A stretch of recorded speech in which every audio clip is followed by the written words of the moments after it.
So we've been looking at various heavy mechs, various assault mechs, working our way through reviewing the different machines in the Battletech universe with a sprinkling of tanks and air support and infantry. And I wanted to, in the next couple of podcasts that I push up to my channel here, get into some of the comments, get into some of the questions, pulling from my blog, get that cross-pollination synergy going. And one of the questions for today was, Fritz, thoughts on utilizing light mechs, if we're talking overall as a class of mechs, and this is kind of building on this idea. It's up there in the archive under my channel page under the Battletech tab. This idea of when I was reviewing the Orion and looking at some of the special ways of using the Orion, there was also this thought process of, hey, this is how you want to utilize. This is the way we're thinking about utilizing heavy mechs in general. Yes, there's going to be some deviation. Yes, depending on the mech you have and the variant, it might change a bit. But overall, if it's a heavy, this is what we want to look at. And then we looked at medium mechs, so light mechs. The three ways that I utilize light mechs depends on the mission in the moment. So what's the mission? That's kind of my first thought. What is the mission we are playing? And then the opposing mechs, based on what my opponent has selected, or the mission is provided for them, does that change the strategy? So the first way I utilize a light mech, and I believe this is the safest way, because as a light mech, you have no armor. Your armor is your speed. Your armor is throwing up massive amounts of modifiers on there. And on top of that, doing your best to have distance, to keep distance, to kind of stack things up. So ideally, if you're shooting at me, I want you to be hitting me on like 10s, 11s, and 12s. If you're hitting me on 5s and 6s, or even 7s, I can't, the odds are going to stack. You're going to hit me. You're going to blast through. I really can't take that. So from that perspective, I utilize light mechs as scouts, snipers, well, I should say skirmishers, and ambushers in the last kind of resort. So as a scout, I will utilize this mech to break away from the lance, to break away from the main group. Now, right away, we have to be careful about this, and remember, it's a light mech. Generally, you do not want anything that breaks off from your main group. And let's look at this definition. Put down 3 or 4 mechs, doesn't matter the weight class. Put down a couple of tanks, doesn't matter the tank. And now, with their weapons, draw, and of course the facings, draw the arcs that they can fire and how they overlap. You want to make sure you have overlapping firing arcs, and you want to make sure that your machines and your tanks and your mechs stay close enough so if anything engages, you will be able to engage it on multiple fronts. If you get isolated, if something breaks off and moves out of those firing arcs, your opponent will be able to isolate 3 or 4 of their own mechs or machines on your one unit, and you'll only have that one unit being able to fire back. You won't have the volume of dice to do anything, and you'll lose it. Then we're down 1 on initiative. So right away, I'm saying, hey, break off with a light mech. Well, I have to be very mindful of where I'm going to go, what's going to happen, and to make sure that I don't get isolated. That means running away. That means retreating or moving to a different part of the board, but I have tremendous amounts of speed on there. Now, as a scout, I'm looking to do really 2 things in my mind. Call down indirect fire, even if I don't have a list dedicated to indirect fire. I'm going to most likely have some heavy or assault mechs, if we're looking at the Thunderbolt from the last podcast, if we're looking at an Orion from my last blog podcast, there's this idea that you've got 10, 15, 20 LRM packs. It's nice to have a light mech running cross on the board to be able to call in that indirect fire depending on the terrain. What I'm also looking to do is maybe siphon some stuff off. So if I'm running my light mech forward and you pull off a light mech, okay, we might dance and joust a little bit back and forth. But if you as an opponent pull off a couple of tanks, or you pull off a medium mech, basically anything higher than the weight class of my light mech, I'm not going to engage you. I may look like it, I may run up, I'm going to run back.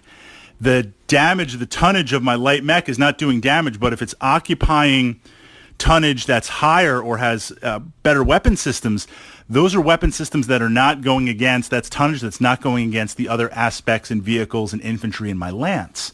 So essentially, like, can I run around and play tag and get you to chase me on there?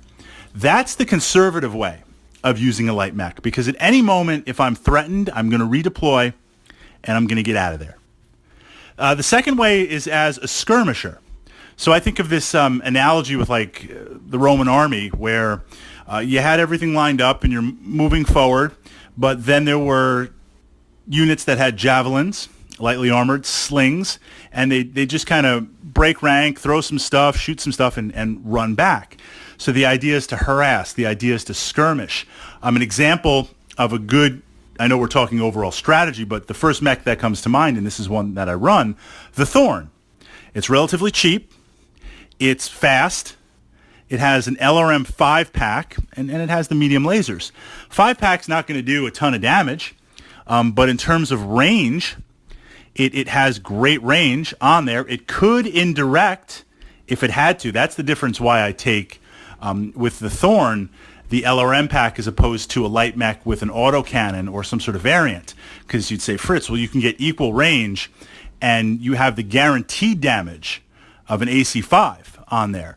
LRM 5-pack, are you really going to get that spread on it? No, but I have the option for indirect, so I can do the converse of it. If my main group kind of gets up there and the light mech is hidden somewhere because it has the speed to get in there, I can indirect fire. I could get lucky. I could score a critical hit or something. I'm not counting on that at all. And honestly, in the past 20 or so games, my Thorn has never done that. But running and gunning, City Fight's a great example. Running down the cross city streets and shooting LRM 5-packs, firing off autocannons, firing off long-range stuff on there. Just keeping that light mech, that annoyance, in your opponent's mind. This becomes a little bit more risky. Again, I'm looking to use range, and I'm looking to use cover, and I'm looking to use movement modifiers to keep my mech alive.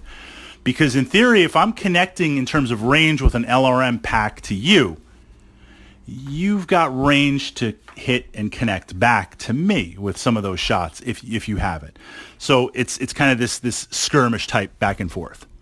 The third way is the most aggressive, and it's an option. It might present itself.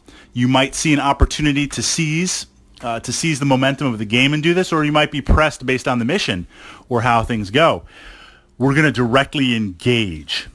Use our light mechs to directly engage. And from a recent game, twice having my locusts directly engage a stalker in 2 different games on there. So if you're going to do that, it doesn't happen until 2 or 3 turns after mechs have engaged danger close. And what I define this in Battletech, and my terminology is, to simplify it, you and I start on opposite ends of the board. We're walking towards each other. At some point, we'll open up with long-range fire to soften things up. Then we'll get to medium range. Then we'll get to danger close range, 3, 4, 5, 6 hexes away. At this point, if you and I find ourselves mech to mech at this range, we have all of our short and medium range weapons coming to bear. You really can't back out. I mean, okay, if you're a light mech, you cut and run. If you're a medium that's faster with jump jets, you can cut and run. But if you're a heavier and assault mech, think about like a Battlemaster, or even an Awesome or an Atlas. Yes, it dishes out tremendous damage. Yes, it can take tremendous punishment, but you're literally there. I'm going to backpedal. I can't run away. I can backpedal. I'm not going to turn left or right and brake because that's going to expose side or rear armor on things. So once you've committed, you're in that mix. At that point, that's where the light mech is going to then attack. It's going to use its speed to work the left or the right flank far enough out to run past where this kind of brawling is going on and literally move into rear armor and utilize it that way. So the idea would be your heavy and assault mechs lead. There might be some medium mechs mixed in there, like a Wolverine or a Hunchback, to kind of run bodyguard duty, kind of go in as an escort to also add in some stuff because they've got a little bit of mobility and some good weapons. And then behind them would be the light mech. The light mech's just chugging along, keeping pace. Once we hit danger close, light mech goes to the extreme left or right, runs past, and engages. In the example of the Stalker, I had 3 or 4 locusts do that, locust pack, engaging the stalker, running up, machine gunning, lasers, put the heat, not as in physical heat, but like dice heat on, made things interesting. And another game that actually did significant damage was where Stalker, there's a hill nearby. Stalker was down at the base of the hill engaging some other elements. I had the speed of my Locust run past, and the Stalker player knew it, but he's danger close. He's engaged. My Locust runs past, runs up the hill, runs down the hill, is now one level above, is now kicking the Stalker in the back. So at least I'm kicking rear damage and I'm potentially kicking head. And I did score a headshot. Didn't do a lot of damage, but that's some interesting pressure.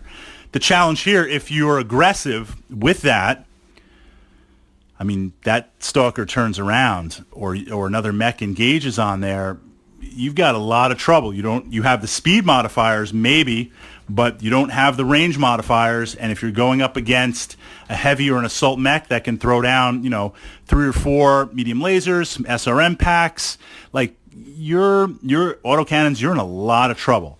On the converse, even when your light mech warrior joins the ranks of the dispossessed and is pretty pissed at you as a mech commander, battle value, what are we looking at? 3, 4, 5, 600 battle value, unless it's a Jenner. I mean, maybe we want to gamble with it. So from that perspective of a light mech, those are the 3 ways, the template that I would say utilizing it. But again, a lot is going to be really modified by what you're taking. There's a difference in terms of optimally which of these 3 categories your light mech fits in. Are you playing a Jenner? Are you playing a Wasp? Are you playing a Locust? Are you playing I always confuse this, the Puma or the Panther, the Kurita PPC light mech, the Panther on there. Are you playing that type of mech? Are you playing the Thorn? There's a difference in light mechs and how you utilize them and which one optimally of these 3 roles that it fits in.